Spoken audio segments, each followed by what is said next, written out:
You ask Tiger to calculate. This deals with finding the midpoint between 2 points.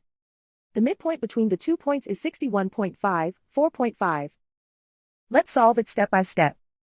Plot the 2 points and calculate the midpoint using the formula. The coordinates of point 1 are, x1 equals 65, y1 equals 75.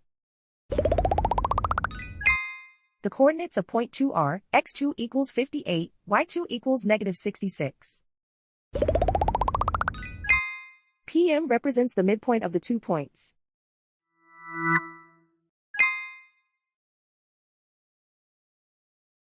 Use the x values in the midpoint formula to find the midpoints x.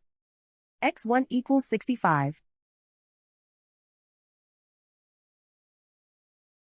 x2 equals 58. Simplify the arithmetic.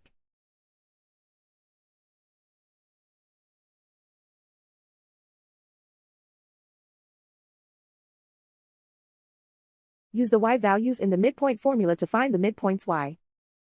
y1 equals 75.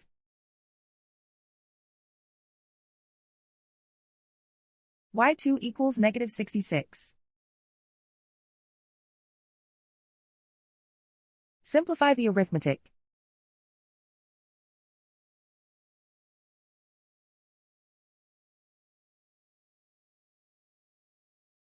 And so, the midpoint is 61.5, 4.5.